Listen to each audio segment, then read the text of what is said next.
Oh, KTN have just arrived. Yeah. Okay. Make a live.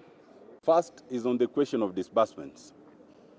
As of 9th January 2024, which is today, no single constituency has received a single cent of the CDF funds. None of us here have received no single member of parliament. By now, CDF allocation should be 35% of the, on bursaries, should be 35% of the CDF allocation, which translates to about 18.5 billion. No single cent has been disbursed in this respect, with the consequence that there are many pupils and students who are stranded all over this country. As we speak, CDF allocation for the year should be 63 billion shillings. Because we are in the third quarter, by now we should have received at least 75% of this money, which translates to just about 46 billion. To date, as of this date, no single amount has been received, despite all sorts of utterances that you may have heard elsewhere. So these false statements lead citizens to think that MPs have received money and they are sitting on it. We want to make it clear that we have not received it, and we urge the government to immediately release this entire amount of CDF allocation that we ought to have received.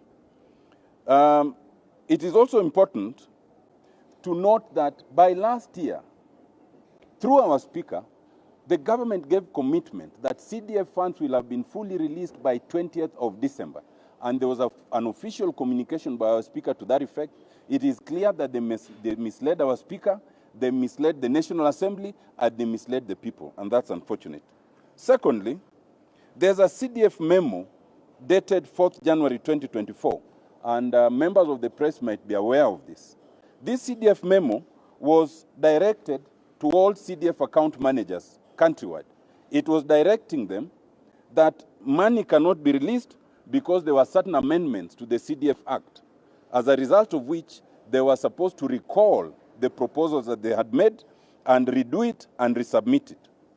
We want to say categorically that, in our opinion, that memo is misguided, it's unlawful, and it is improper, and it must be withdrawn.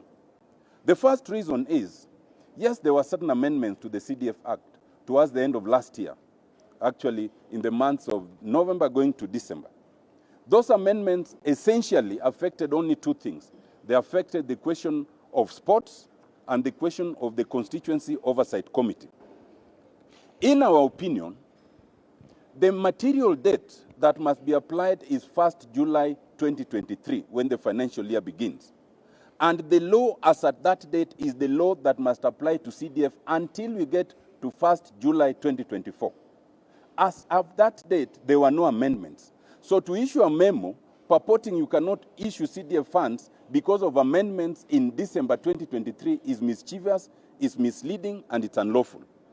In any event, that would